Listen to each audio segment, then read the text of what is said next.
Namaskar, I am Abhishek Kumar, Advocate of Allahabad High Court. The topic for deliberation for today is child marriage in Hindu law. In this regard, the relevant statute is Hindu Marriage Act of 1956. Section 5 thereof prescribes the age limit for solemnizing the marriages. It says that a male who has attained the age of 21 years is eligible for marriage, and a female who has attained the age of 18 years is eligible for marriage. But very surprisingly and very ironically, the marriages performed by the underage people have not been taken care of by the statute of 1956, as the marriages performed by underage people have not been declared either void or voidable by the act of 1956. Void marriage means the marriage which is invalid from the very inception, and voidable marriage means which can be declared as a void because it has the ingredients of voidness, and in case it is not declared as a void, that then it is a valid marriage. In order to meet the deficiencies created by the 1956 Act and make good the deficiencies of the 1956 Act, the Parliament have enacted the Prohibition of Child Marriage Act of 2006. This enactment was given the retrospective effect, and if it applies on every citizen of India irrespective of the religion, caste and creed. Section 2 thereof defines child, and it says that the person that a male who has not attained the age of 21 years is a child, and a female who has not attained the age of 18 years is a child.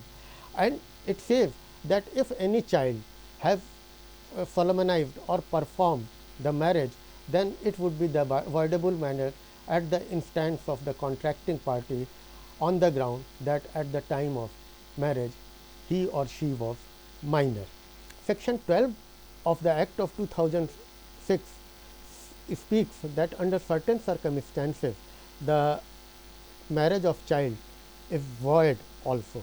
So, namely, if either of the party have enticed or taken away from the lawful guardianship, if either of the party has been compelled to marry, if either of the party has been deceitfully induced to go away from some place, if either of the party has been sold for the marriages, then the said marriage would be said to be the void marriage.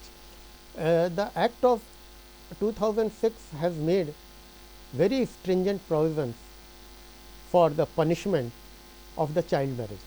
It says that if any male who has attained the age of 21 marries with a child, then he would be punished for the rigorous imprisonment which may go up to 2 years, or fine which may go up to rupees 1 lakh, or with both. It also said that whosoever performs or conducts the child marriage, he would be punished for rigorous imprisonment for which may go up to 2 years, or with a fine which may go up to rupees 1 lakh, or with both. It also says that whosoever promotes or permits regarding performance of child marriage, he would also be punished with the rigorous imprisonment for which may go up to 2 years, or with a fine which may go up to rupees 1 lakh, or with both. So, the deficiencies caused by Act of 1956 have been very properly taken care of by the Act of 2006. In totality, having analyzed both the enactments, it can be said that the child marriage is a void marriage under certain circumstances. At the same time, it is voidable marriage also, and child marriage is a punishable offence under the statute as well. I think I have made the things clear in a simple manner. Stay indoors, stay safe. Thanks.